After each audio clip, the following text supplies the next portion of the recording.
Hi and welcome to this episode of John's Motorcycle Rescue and Review. Today I am once again with Suzuki's 1982 GS750E project. And man, if you guys have been watching this series, you'll know I have been on and off dealing with a drivability issue. Sometimes this bike drives great, and then other times it seems like it wants to kind of like half cut out on a couple of cylinders once it's warmed up. And so it'll start to bog down at certain RPMs. You know, if I let off the gas and get back on the gas, it would pick up fine.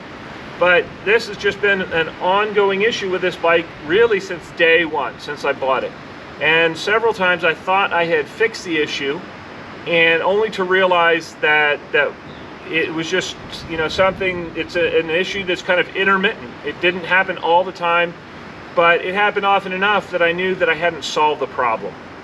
And so recently I went in and did some more tuning on the carbs and synchronized the carbs, and you know, I thought that I had fixed that problem again. But I even did a test drive and everything ran great, and I thought, man, I've done it, that was it. And the next day I took the bike out for another ride, and sure enough I had the problem back, and you know, then it was exhibiting even worse than before. So you know, out of frustration, I'd been working with a local dealership, buying some parts as I've been going through this and kind of keeping them up to date on where I am with the project. You know, out of frustration, I called them. They have a lot of experience, and just kind of told them what the symptoms were. And they gave me a really good lead. They said to check the connectors between the pickup here and the igniter unit, and then also between the igniter and the coils. And so what I have done, I've gone in there and taken those connectors apart, and I have cleaned all of the leads. I've actually pulled the pins out, cleaned the pins thoroughly, made sure all the connections are tight, and then put everything back together. So now I am looking forward to see if that fixes the problem. When they first told me to do that, what I did was just go in and kind of, without taking everything apart, I just cleaned it as best I could with the connectors still assembled and everything, and immediately saw an improvement in the drivability. And it only started to exhibit those symptoms once it was fully up to temperature after about 30 minutes. So I'm pretty confident that I was on the right track with that, and so therefore, you know, taking everything apart and really thoroughly cleaning it and doing that, I think today when we take this bike out again, I think my problem is going to be gone. If it's not 100% gone, I know that I'm going in the right direction, and there's a couple of more connectors that are at the coils. And so if what I've done right here hasn't 100% solved it, what I'll do is I'll go in and clean my connectors at the coils. The fact that I was able to drive it several times after just, you know, kind of basically cleaning everything and it functioning well, that lets me know I'm on the right path. So let's suit up, we'll go for a ride here and see if we fix the problem. Man, fingers crossed. You son of a gun. I'm currently riding Suzuki's 1982 GS750E.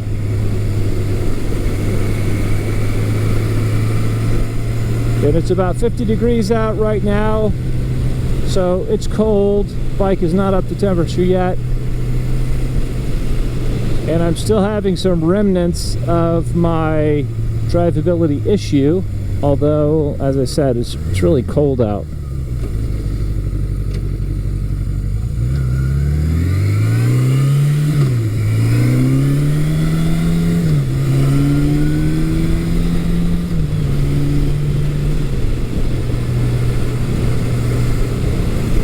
Trying to determine what's, yeah, and right here I know it probably won't really pick up in the video, but I'm just getting a little bit of a misfire at 4,000 RPM.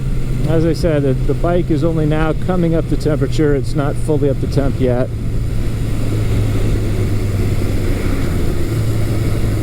So we'll see how it runs as it comes up to temp.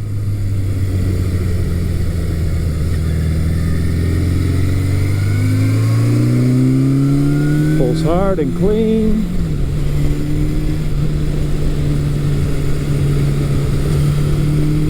And just a stumble right there.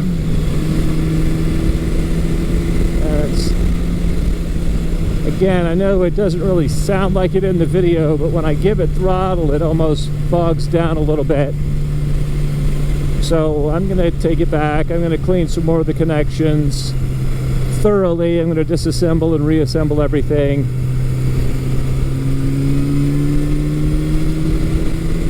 It is running better than it was, but I'm a little bit disappointed right now that it's still kind of acting the way that it is. It is able to hold an idle now, which is nice. It starts up pretty quickly, which is nice.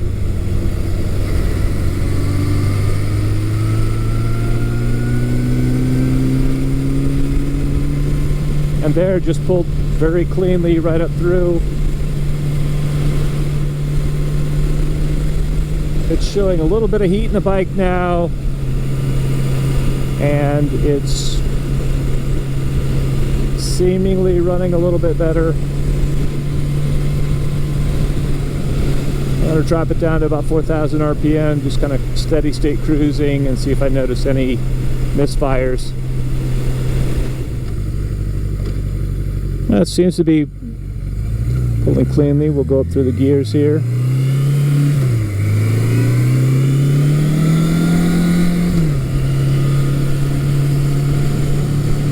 Oh, there's a stumble. Now it picks up.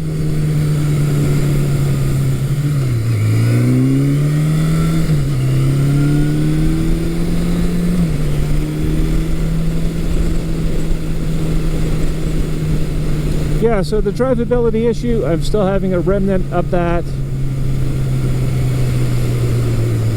And it's hard to tell, you know, sometimes you can have overlapping issues. You can have something that, you know, I may be having, it may just be a little bit cold, and that's why it's stumbling. So it does it when it's cold, and then when it gets hot, it may have a little bit of an electrical connection that's not acting right.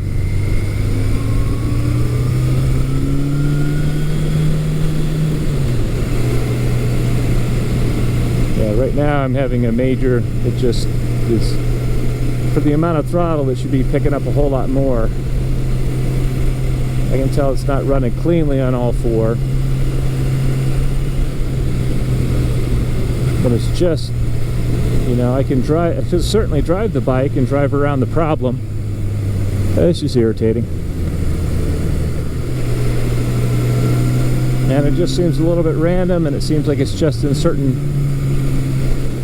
throttle settings that it does that. If I give it more gas, it'll kind of pull through it. I mean, if I let off the gas and get back on, it'll also just kind of pull cleanly. And right now, that couple of corners, it just pulled super clean. So, like I say, it's a little frustrating.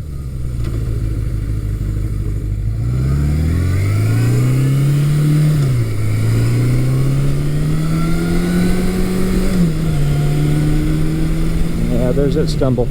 So, yep, I'll get back and keep working on it. Man, I thought I had it figured out. Oh well. I hope you found this video informative and entertaining, and until next time, enjoy the ride.